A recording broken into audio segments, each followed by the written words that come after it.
Al Diván, un programa con los temas y enfoques que querías escuchar, porque hay temas de salud emocional que no podemos dejar de hablar. Conducción, Paula Fasari, licenciada en Psicología.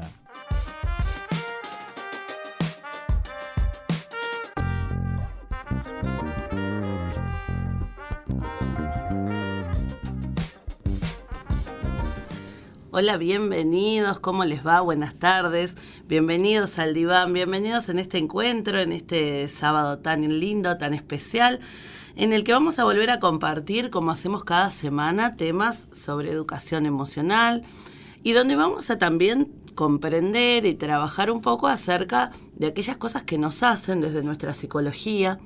Vamos a abordar por momentos algunos debates que han sido debates bastante históricos en psicología, como es el caso del día de hoy. Y vamos a pensar juntos acerca de cómo esto nos implica o qué importancia tiene para nosotros. En esta tarde, probablemente los estemos acompañando, algunos a la ruta, otros en su casa por almorzar. Son buenos momentos de repente para parar en esta dinámica que uno tiene en la semana y comenzar a pensar un poquito sobre diferentes temas en los que a veces no nos hacemos un espacio para reflexionar. El día de hoy yo les dejé planteado en las redes que vamos a trabajar sobre el experimento prohibido en psicología. Vamos a ver de qué se trata esto. Es un tema muy interesante, es un tema que ha fascinado a la psicología desde hace mucho tiempo. Y justamente en el que se ha encontrado oportunidades de experimentar con esto en diferentes momentos de la historia. Estamos hablando de los niños ferales o los niños salvajes. Estamos hablando de esos niños que han sido criados por animales, aquellos niños que no han tenido la oportunidad de interactuar con adultos referentes por diferentes circunstancias, como vamos a ver en este encuentro, niños que han sido abandonados por su familia y han sido recogidos por animales, o niños que han sido víctimas de abuso y violencia y por lo tanto han quedado aislados dentro de un hogar sin nadie que socialice con ellos. Entonces, en este encuentro vamos a pensar un poquito sobre eso, ¿no? Porque la psicología, desde sus inicios, ha estudiado ampliamente el desarrollo humano. Y luego, con el paso del tiempo, hubo un interés marcado por estudiar la niñez. Pero claro, hay cosas que en psicología se pueden probar y se puede analizar qué ocurre si movemos esta u otra ficha, pero no es ético un experimento en el cual yo a un niño lo prive totalmente de la parte social para analizar cuánto de la herencia genética influye en su desarrollo. Es decir, nosotros sabemos que somos producto de dos componentes: la herencia biológica, que formamos parte de una especie y lo que heredamos de nuestros padres a nivel de inteligencia y la capacidad neurológica que tenemos, pero también somos producto del ambiente y de lo que el ambiente nos proporciona para generar desarrollo. El debate en psicología ha estado dado acerca de cuánto de lo que somos como humanos viene dado por la parte biológica y cuánto viene dado por la parte ambiental. Pero en psicología no había la posibilidad de probar esto, no es ético aislar a un niño, quitarle todas las influencias culturales y sociales y pensar después, ¿qué desarrolló? ¿Pudo hablar? ¿No pudo? ¿Pudo desarrollar habilidades? ¿El andar? Analizar todas las facetas de un desarrollo, quitándole la parte social y cultural. No sería ético hacerlo. Por eso se llama el experimento prohibido. Y cuando se ha dado el caso de niños que sí han estado en estas circunstancias y son descubiertos de más grandes, como vamos a ver en este encuentro, han sido objetos de estudios muy intensos por parte de la psicología para analizar justamente esto. ¿Qué está logrado por el simple hecho de ser parte de una especie? Y qué cosas no se pudieron desarrollar porque sí o sí necesitaban de ese enfoque social. Así que les doy la invitación de que pensemos juntos sobre esto, de que podamos reflexionar acerca de eso y que pensemos, qué importancia tiene este tema Con respecto a lo que hoy observamos de que, por ejemplo, hoy se trabaja mucho con toda la cuestión de la estimulación temprana. ¿Por qué será que se trabajan estas cosas que hace unos años atrás no eran frecuentes? El desarrollo lo podemos mirar desde diferentes maneras, el desarrollo del niño. Desde un enfoque madurativo, pensaríamos en el sistema nervioso y cómo este influye en el comportamiento. De hecho, vieron que nuestro sistema nervioso va madurando y junto con la maduración neurológica van madurando diferentes habilidades. Por ejemplo, el desarrollo motriz es cefalocaudal y próximo distal, es decir, madura primero los movimientos de la cabeza que el niño domina primero, luego el niño aprende a sentarse y por último aprende a caminar, o sea que va desde la cabeza hacia los pies el desarrollo, digamos. Pero también es próximo distal, es decir, va desde el centro del cuerpo hacia la punta de los dedos, de las manos. Por eso el niño cuando dibuja al principio utiliza todo su brazo, luego mueve hasta el codo, después la muñeca y lo último es la punta de los dedos. Bueno, estas cosas que vamos viendo del desarrollo neurológico, lo vamos viendo en conductas que el niño va pudiendo manifestar. Esto desde un enfoque madurativo lo pensaríamos hacia el desarrollo. Pero por eso yo no le puedo pedir a un niño, por ejemplo, de 3 meses que camine, porque desde lo madurativo no tiene la posibilidad todavía, ¿no? Desde un enfoque constructivista hay otras teorías que dicen que el centro de todo es el proceso. Entonces, si el centro de todo es el proceso, lo que yo debo pensar es que el niño va a ser protagonista de ese proceso y el adulto, que puede ser el padre, el docente, bueno, es una especie de guía. Entonces acá hay una preocupación por lo que el niño almacena y cómo utiliza esa información, las cuestiones que va pudiendo resolver en este medio complejo y cómo darle las herramientas al niño para que aprenda a aprender. Otros enfoques, por ejemplo, el enfoque conductual, dice que el desarrollo es proceso que viene después de conductas aprendidas por consecuencias del ambiente. Si yo hago esto, pasa esto otro. Entonces, la evolución se va definiendo en función de la cantidad de habilidades que el niño puede aprender en un periodo de tiempo, ¿no? Y por último, desde una mirada ecléctica, desde un enfoque ecléctico, se dice que el desarrollo infantil es resultado de la interacción de lo madurativo, lo constructivista, como vimos antes, ese proceso que el niño hace, lo conductual, bueno, aprendo que esto es consecuencia de tal otra cosa, y también los factores que son aquellos socioemocionales, afectivos, que también pueden ser una manera importante de que el niño se impulse a regular su conducta. Entonces este último enfoque, el ecléctico, es como que mira un poco todas las facetas, ¿no?, del desarrollo. Más allá de cómo nos posicionemos, en cuál de estos enfoques estemos parados, lo que vamos a observar es que la herencia biológica es verdad que nosotros la tenemos. ¿A qué nos referimos con herencia biológica? Bueno, nos referimos a lo que tiene que ver con el código genético que nosotros tenemos, que lo tienen todos los animales, todas las especies tienen diferentes códigos genéticos y podemos observar, por ejemplo, que la mosca tiene un código genético que le permite hacer ciertas cosas y no otras. Entonces, por ejemplo, su comportamiento va a ser menos complejo que el de las abejas, por ejemplo, ¿no? En nuestro caso, nuestro código genético es más complicado. Y en la medida que el código genético es más cerrado, porque son organismos más simples, la conducta de esos individuos es súper predecible. Por ejemplo, yo ya sé cómo se comporta una mosca. No voy a encontrar novedad dentro de eso. Aún en las abejas, que tienen un comportamiento más complejo, yo también sé qué voy a esperar de las abejas, ¿no? ¿Qué comportamiento tienen? En cambio, en el ser humano no es tan sencillo, porque como nuestro código genético es tan abierto, nuestra capacidad de aprender es tan amplia, nosotros vamos a poder demostrar diferentes comportamientos a medida que crecemos y nos alejamos del momento del nacimiento, porque cuando nosotros nacemos somos todos muy parecidos, no importa si somos bebés de diferentes culturas, un bebito de Japón, de la selva amazónica, de Uruguay o de donde sea, reacciona, por ejemplo, de las mismas formas, tiene el reflejo de succión, el reflejo de Moro, si lo tiro sobre una cama y se asusta y abre los brazos, bueno. Estos reflejos al principio son muy similares, pero después la cultura nos va moldeando. y la cultura nos va dando la capacidad de aprender.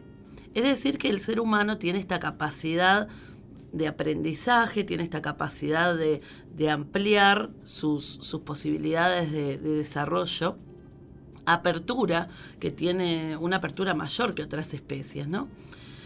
Y somos los seres humanos la única especie capaz de generar cultura. Esto es realmente algo que somos los únicos que podemos transmitir de generación en generación aquellos conocimientos que hemos acumulado.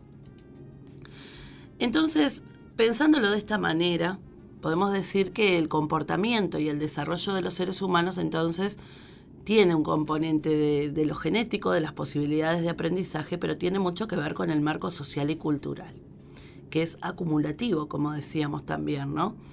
Por eso vamos a pensar hoy acerca de algunos casos de niños que han sido criados por lobos, casos de niños que han sido criados por monos, niños que no han sido criados por ningún animal, que han vivido aislados más de 10 años en una habitación, niños que fueron encontrados, vamos a hablar desde épocas antiguas, los casos que están registrados, ¿no? Y cómo fue su tratamiento y qué se logró. Porque cuando estos niños aparecieron en el escenario del momento en el que se presentaron, la psicología los quiso estudiar enseguida. Bueno, acá tenemos un caso del experimento prohibido, lo que no podíamos experimentar, un caso de un niño que no tuvo el compartir socialmente con otros, que no tuvo nadie que le enseñara cosas. ¿Qué es lo que ocurre? ¿Qué tan humanos podemos ser si no tenemos la interacción de un otro de nuestra misma especie? Entonces, hay varias cosas ahí que entran desde lo psicológico y desde lo ético que se han cuestionado. Vamos a conocer esos casos, vamos a conocer cómo fue que se dieron, que muchas de esas personas viven actualmente, son adultos al día de hoy, cuáles lograron insertarse en la cultura, en la sociedad y cuáles no, y qué sienten aquellos que sí lo pudieron hacer con respecto a qué es mejor, aquella manera de vivir entre los animales, aislados de otras personas, o la actual. Bueno, vamos a pensar un poco esto en este encuentro. Yo te invito a que puedas participar. Estamos en vivo en la web de la radio, en Atlántida FM, en Facebook, también en la del programa, en el Diván FM, y también te podés comunicar por WhatsApp en el 094 46 20 46 para pensar y opinar juntos sobre estos casos. Capaz que conoces alguno que yo hoy no traje para compartir y podés mencionarlo por ahí también y podemos ir pensando juntos. Mientras tanto, vamos a escuchar un tema que fue bastante conocido, un tema que se llama 7 segundos, porque los artistas decían que bastarían 7 segundos para que la infancia de un niño pueda ser destruida por los horrores de este mundo.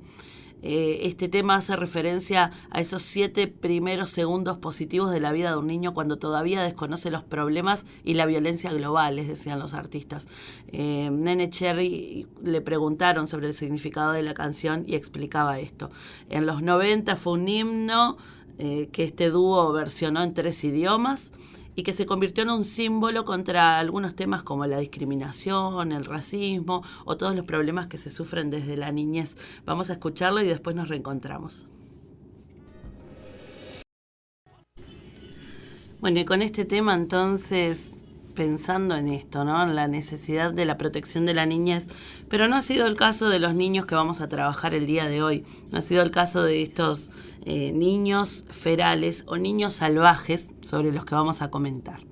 Uno de ellos, uno de los casos más documentados, de los casos más comentados también a lo largo de los años, es el de Víctor de Aveyrón, que fue un niño encontrado en el entorno de la ciudad, y así lo describían al principio. Decían: el joven fue encontrado perdido en un estado salvaje y lleno de cicatrices, de mordeduras de animales. Parecía inmune al calor y al frío, rompía la ropa que la gente intentaba ponerle y se negaba a comer comida cocinada, consumiendo únicamente alimentos crudos. Este caso se dio a finales de 1799 en un bosque de la ciudad de Aveyrón. Este niño fue encontrado por unos cazadores, se le conoció como el niño salvaje, y tenía estas características que hablábamos recién. y destacaban además una gran cicatriz que tenía en su cuello, que parecía que probablemente había sido realizada con un cuchillo u objeto punzante, cosa que hacía pensar en que tal vez intentaron acabar con su vida. Víctor, como le llamaron en aquel momento, había sido avistado en múltiples ocasiones trepando por los árboles.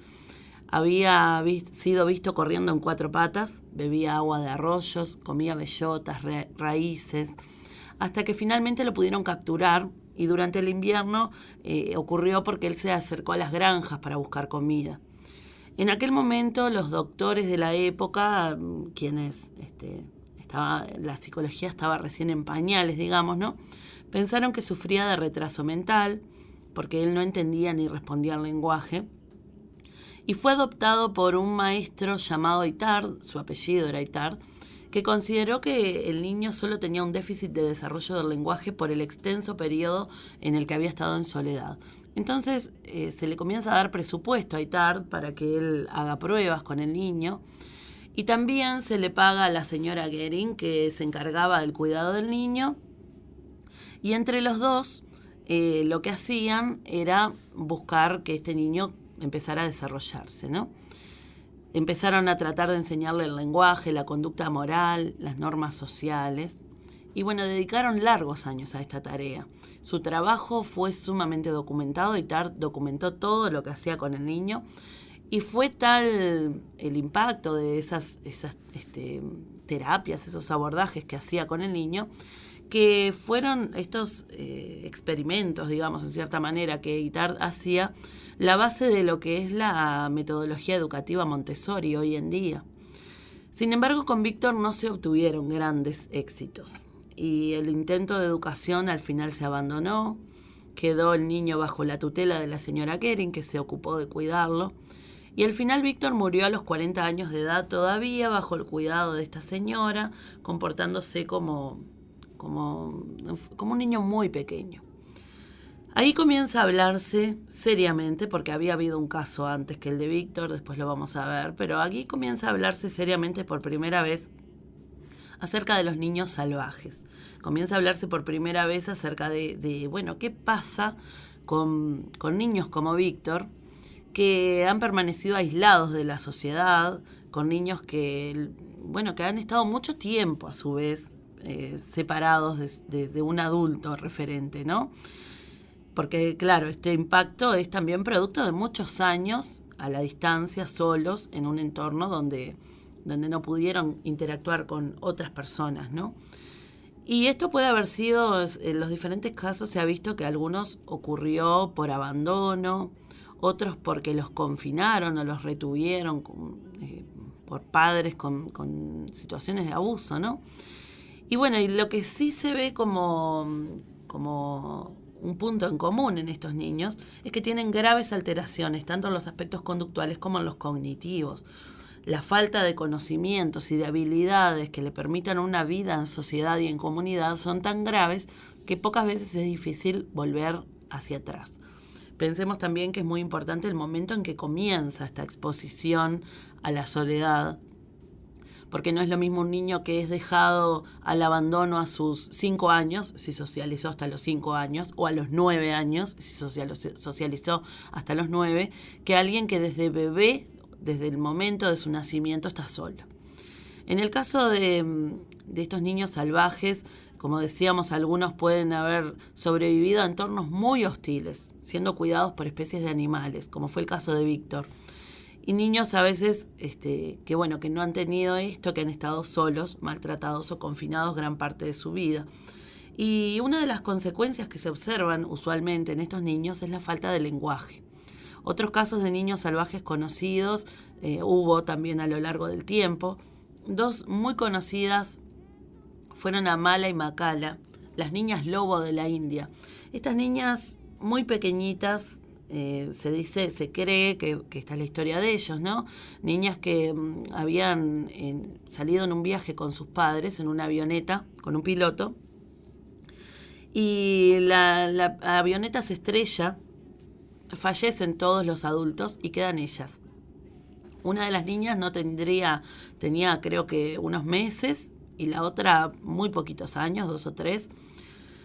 y ellas fueron recogidas por los lobos. Esto ocurrió en 1920. En 1920 las encontraron, que fue un tiempo después, ¿no? El 9 de octubre de 1920. Esto ocurrió un poco antes. Ellas se encontraron de pronto a una multitud que las observaba, que las encontró y pensaron en principio que eran malos espíritus, porque ellas se comportaban como lobos, andaban en 4 patas, gruñían, y cuando son encontradas, una loba las protegía del gentío, trataba de atacar a la gente que no se acercara a ellas, y las personas que las encontraron fueron de una aldea de la India, le dispararon a la loba y querían matar a las niñas también, pensando que eran malos espíritus, pero intervino un reverendo local que intervino por ellas y que logró que no las mataran. Ellas fueron atrapadas, llevadas con gran resistencia por su parte a un orfanato que gestionaba este reverendo, y trataron de reeducarlas y reintroducirlas a la sociedad. Pero estas niñas tenían primero un gran sufrimiento, porque ellas no conocían otra vida que no fuera la de estar entre los lobos, y no conocían todo lo que ahora querían que hicieran, ¿no? Que se vistieran, que caminaran en sus piernas, que se bañaran, que trataran de comunicarse. Bueno, ellas estaban súper agresivas, mordían, arañaban, no permitían que nadie se les acerque, solo querían su compañía mutua y la de los perros del lugar. Se arrancaba las ropas que se les ponían, no tenían facilidad para mantenerse erguidas, caminaban en 4 patas, parecían ser insensibles al frío o al calor, gruñían, muy difícil, ¿no? No querían alimentos cocinados, solo comían carne cruda en el suelo del patio. Y como los lobos que las habían cuidado, ellas dormían de día y hacían vida nocturna, aullaban durante la noche.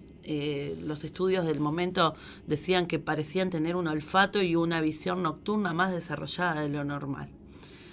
Un año después de haber entrado al orfanato, Amala, la más pequeña de ellas, muere por una enfermedad, por disentería. Tuvieron que separar a la fuerza a su hermana de los restos mortales de ella, con gran tristeza, y pues con el tiempo Kamala también, si bien empezó a hacer ciertos avances en cuanto a socialización al quedarse sola, y adquirió un poco de lenguaje, unas 30 palabras más o menos, y empezó a andar erguida, con el tiempo pudo llegar a comunicarse con el reverendo y con su familia y demás, pero falleció con 15 años por la enfermedad de tifus. Es decir que no fueron muchos los avances que se pudieron lograr en este tiempo. Este caso conmovió mucho porque también las niñas lobo, como se les llamó en su momento, se dice que fallecieron de tristeza, que todos sus problemas de salud sobrevinieron por la profunda tristeza de haber sido arrancadas del entorno que ellas consideraban propio. Pasó un poco de tiempo y conocimos un caso en los años 50. En los años 60 se conoció el caso, pero este caso sí fue el denominado el experimento prohibido. Fue el caso de Ginny, que quiere decir genio en inglés porque no es un nombre real. Pero al igual que Víctor, el caso Ginny es uno de los más conocidos como niño salvaje, y esto ocurrió en California, Estados Unidos. La niña había nacido en 1957, creo. Tenía algunos problemas de salud, una dislocación congénita de cadera, una posible discapacidad intelectual. Un médico le dijo a la familia que tal vez tuviera, porque ella tenía 20 meses y no había comenzado a hablar, entonces le dijo que tal vez ella tenía un leve retardo mental. Y la familia donde ella nació era una familia con severos problemas de violencia. El padre, ella tenía un hermano mayor, que era niño, obviamente todavía. Su mamá comenzó con unos problemas de visión y el padre era el que ejercía una gran violencia sobre ellos. Entonces, cuando le dicen que Ginny podría tener un retardo mental, él decide que a partir de ese momento la niña iba a estar encerrada en una habitación, sentada en una silla y atada, una silla que tenía una especie de inodoro abajo, un recipiente para sus necesidades, ¿no? Y a veces de noche la sacaba, la ataba y la ponía en un sobre de dormir dentro de una jaula, y a veces no. A veces se olvidaba y ella pasaba con frío toda la noche en esa silla. Esta situación se dio durante 10 años o un poco más. La madre de Ginny, cuando pierde la visión y víctima de esta violencia, el padre los amenazaba con armas a ella y a su hijo, no podían acercarse a Ginny, no podían salir de la casa. Ellos vivieron esta situación durante muchísimos años. Tanto es así que Ginny pasó desde los 20 meses de edad hasta los 13 años con una dieta forzada a base de comida de bebés, maltratos tremendos. El padre le pasaba la comida por una puertita que había hecho y cuando le pasaba la comida le gruñía, le hacía unos gritos, nunca le habló. A veces se acercaba a dársela a él, pero simplemente le daba la comida y se retiraba, no interactuaba de ninguna manera. Y Ginny fue creciendo así, en una habitación que tenía las ventanas tapiadas, donde solo entraba el sol por 5 centímetros que quedaban descubiertos en la parte superior de una ventana, donde apenas se podía ver hacia afuera por ahí, pero ella siempre estaba atada, o sea que no tenía mucho la posibilidad. Por lo tanto, Ginny se fue desarrollando de esta manera y en cierto momento, la madre de Ginny y el hermano por momentos podían salir de su casa.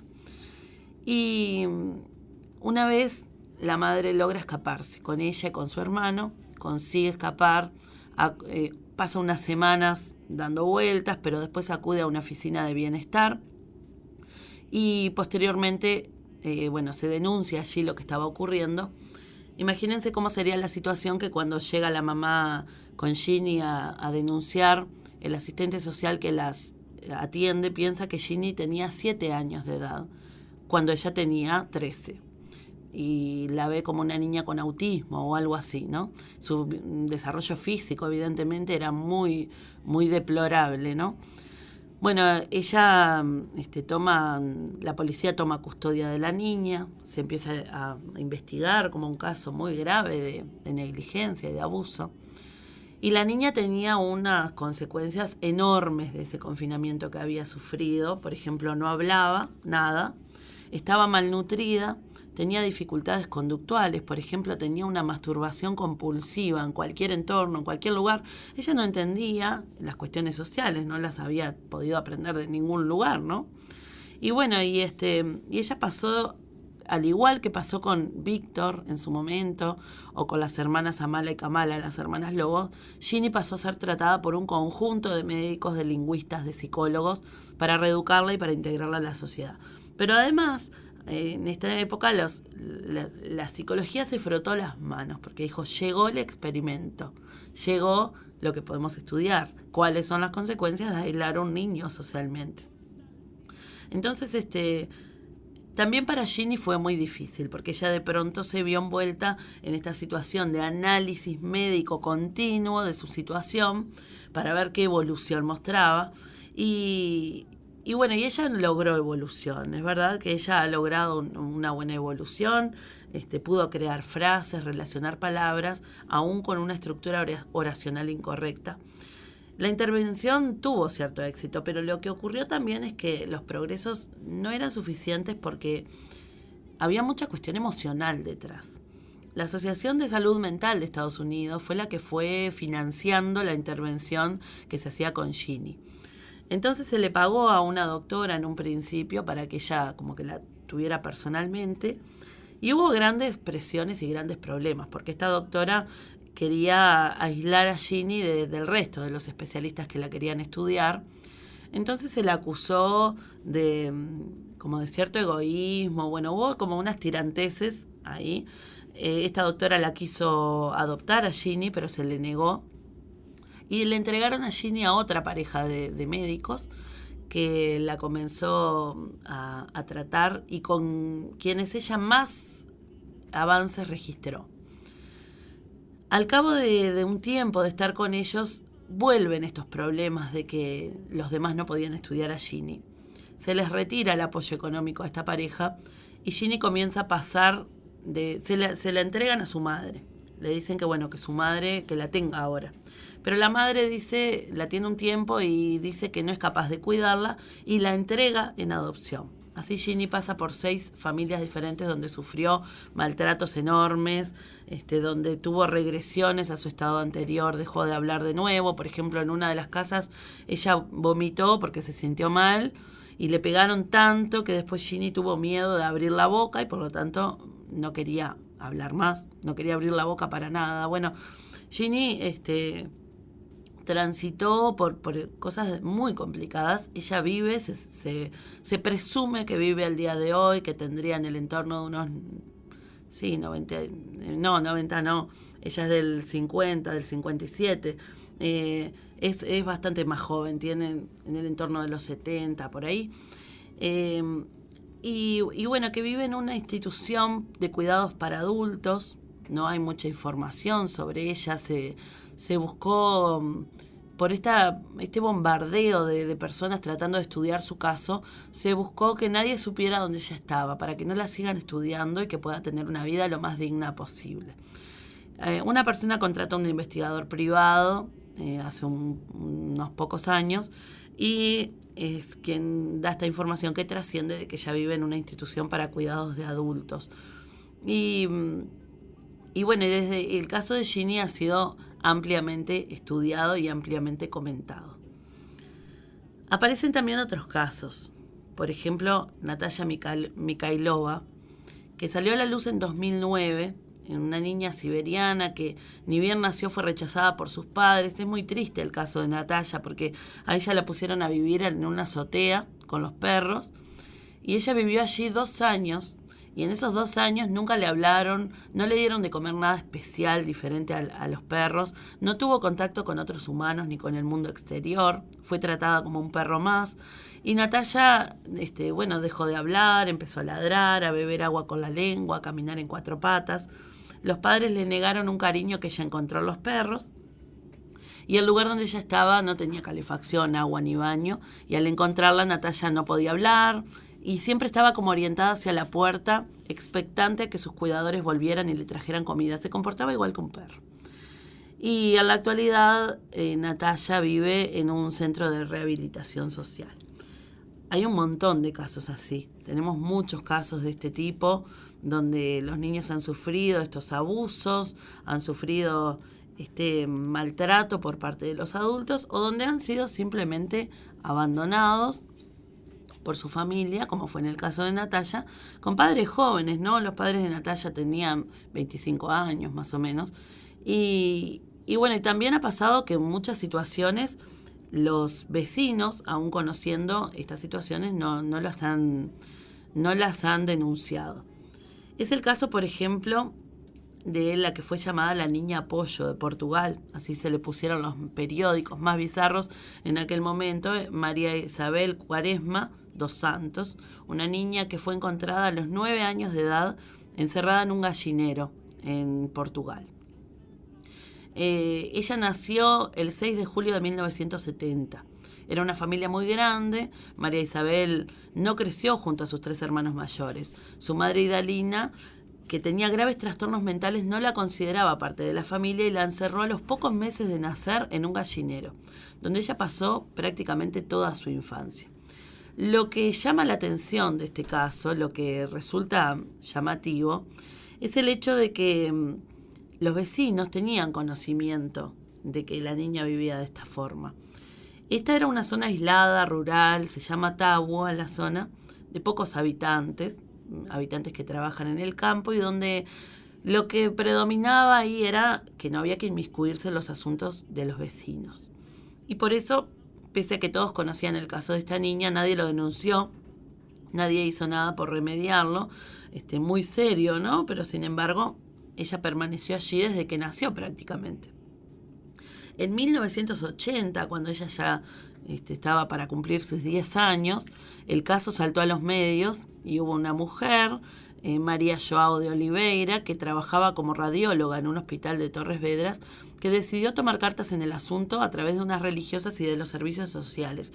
Y bueno, fueron a recoger a María Isabel y lo que encontraron fue una niña salvaje que se manifestaba con reacciones claramente similares a las de las gallinas, que caminaba como ellas, que se movía moviendo los brazos como si fueran alas. No caminaba erguida, nunca lo había logrado, ¿no? Se había alimentado con el mismo alimento que las gallinas a lo largo de toda su vida y obviamente los problemas de crecimiento eran muy severos en este momento. Y a pesar de tener casi 10 años, su edad mental estaba como estancada en los 2 años. No sabía hablar, no sabía comunicarse, emitía cacareos nada más, no tenía obviamente educación higiénica, hacía sus deposiciones donde quería, tenía un carácter confuso, estallaba de ira de pronto, y de pronto como que se cerraba internamente y no prestaba atención a ningún estímulo exterior. Bueno, esta señora, María Joao, que la rescata, lleva a la niña a distintos hospitales para que la estudien, para que los médicos trabajen su caso, pero tristemente encontró que nadie se interesaba mucho en su caso y lamentablemente también le devolvieron la niña a su familia. Hubo que hacer muchas denuncias para que la niña otra vez fuera trasladada a una institución psiquiátrica en Lisboa, donde permanece hasta el día de hoy.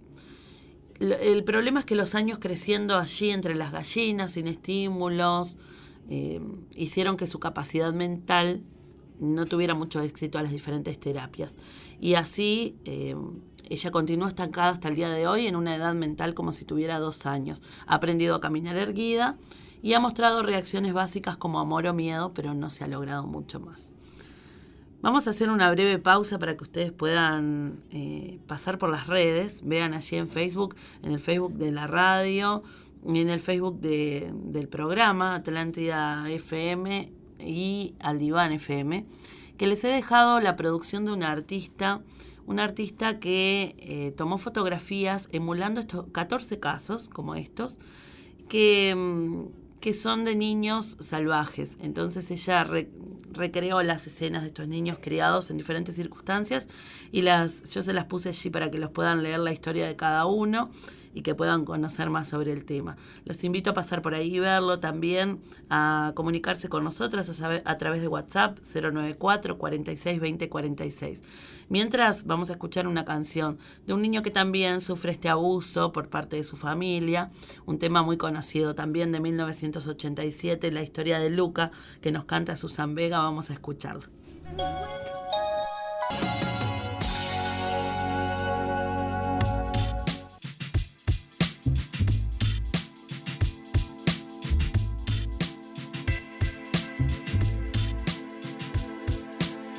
El tema de hoy en las artes.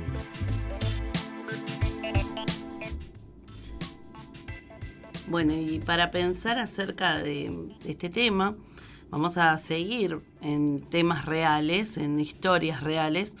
Y tenemos el caso de un niño que hoy es un adulto. Hay una entrevista que les acabo de compartir en el Facebook de la radio, que es el caso de Marcos. Este caso se dio en España y fue llevado al cine, por eso lo compartimos en este espacio del tema de hoy en las artes, donde Marcos tiene una historia bastante difícil y ahora lo vemos sentado en programas de entrevistas y contando su historia.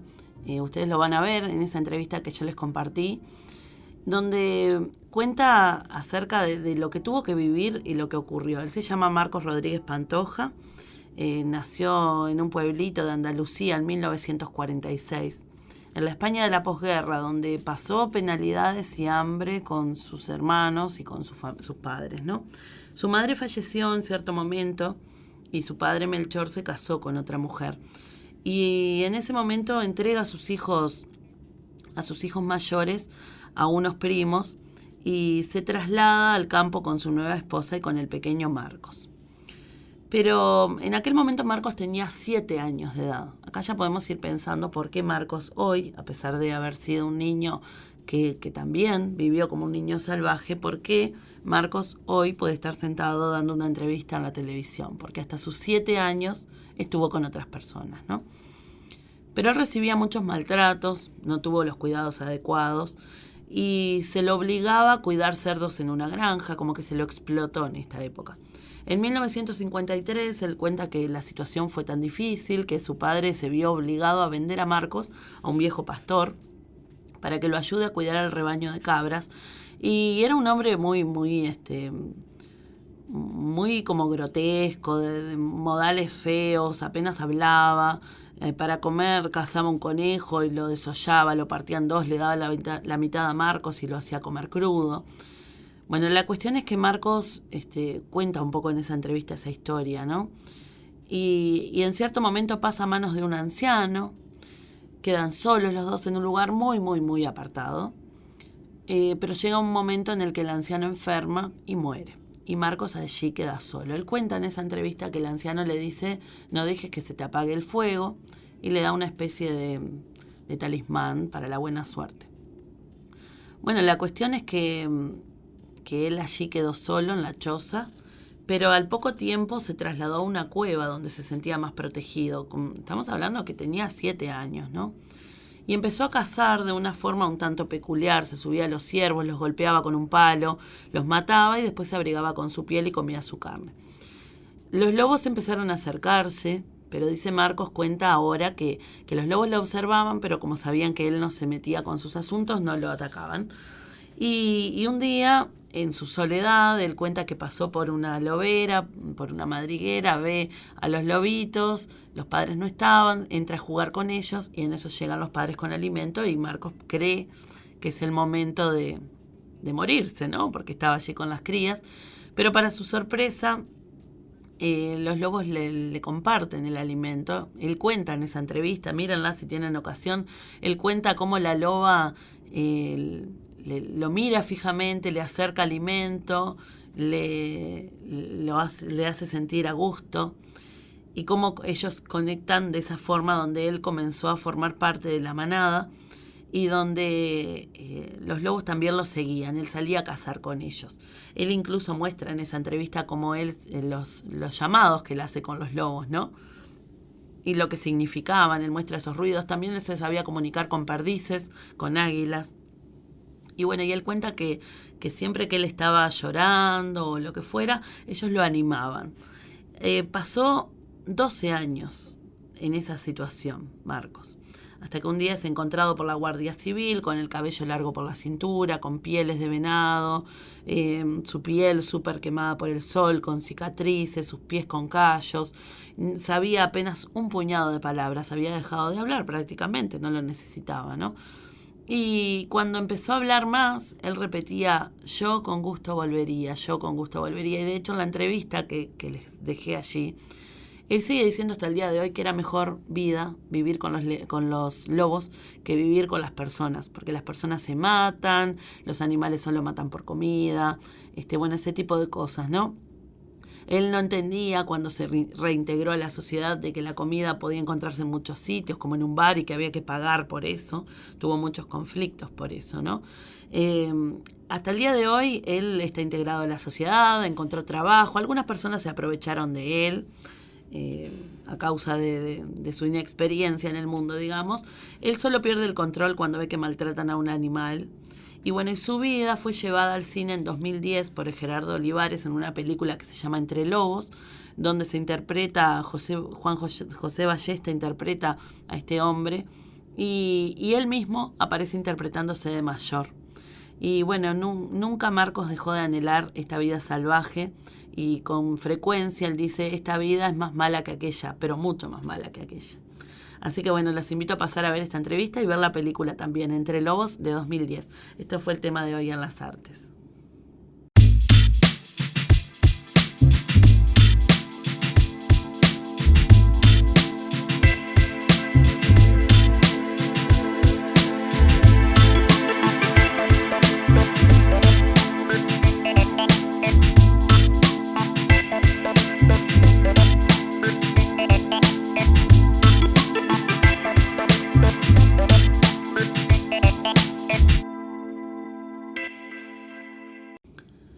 Bueno, y a finales de los años 50 también apareció otro niño que vivía con gacelas en el desierto sirio, que tenía una musculatura increíble. No se sabe cómo vivió en el desierto. En el caso de este niño lo capturaron y se volvió a escapar. No se supo más de su destino.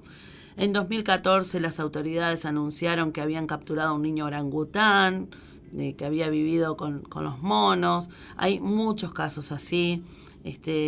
Bueno, este caso es muy triste, ¿no? Este caso del niño orangután, porque este caso fue el de un niño que presenció cómo su padre mataba a su madre, y él decidió escaparse.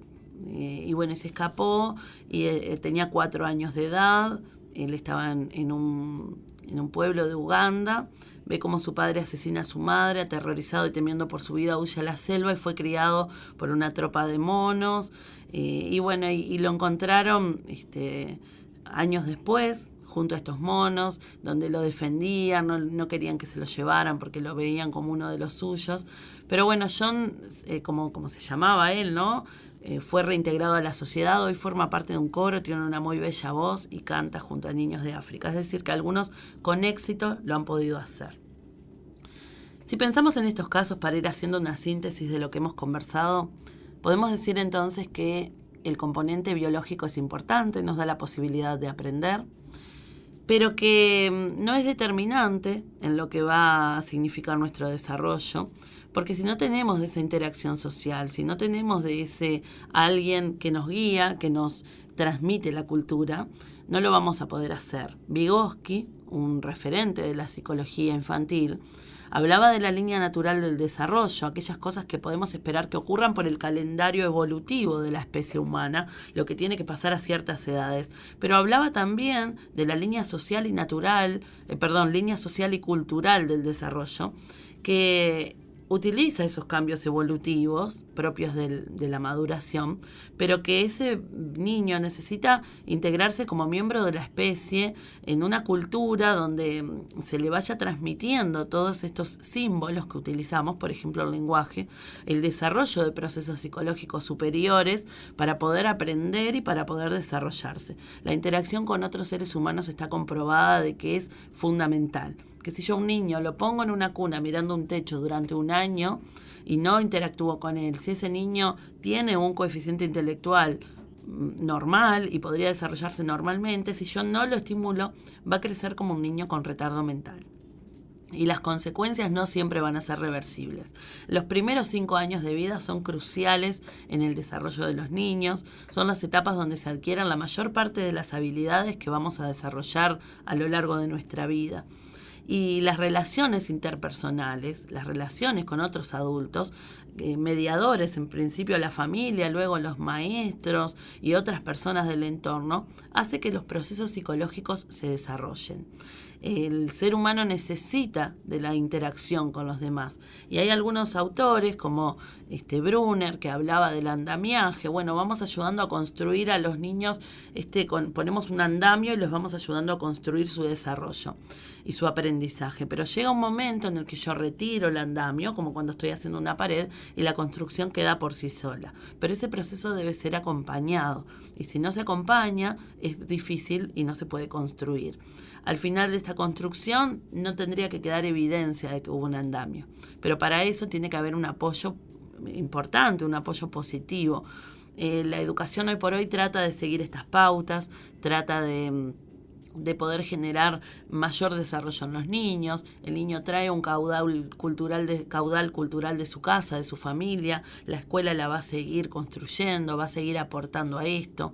Desarrollar en el niño lo intelectual, lo que tiene que ver con lo afectivo emocional, todo lo que tiene que ver con pensamiento, con resolución de problemas y la integración social de la persona a su medio. Porque nosotros somos, evidentemente, un animal social, necesitamos del otro. Así que bueno, qué importante que es actualmente la estimulación temprana, el buscar que nuestros hijos estén estimulados, que tengan acceso a cosas que desarrollan su capacidad de estar junto a otros y su capacidad de pensar. Este es un tema muy interesante, yo los invito a que ustedes puedan seguir interactuando y compartiendo sus opiniones sobre esto, si conocían estos casos o no, y bueno, y en otra oportunidad tal vez lo podamos retomar. Vamos a despedirnos con una canción de David Bowie que se llama Cooks, donde él se la dedica a su hijo Duncan Jones en 1971, donde habla justamente de esta crianza protectora, de este niño puesto como el centro y de adultos que están para cuidarlo, que es lo que queremos. Les mando un fuerte abrazo, nos despedimos y nos encontramos la próxima semana.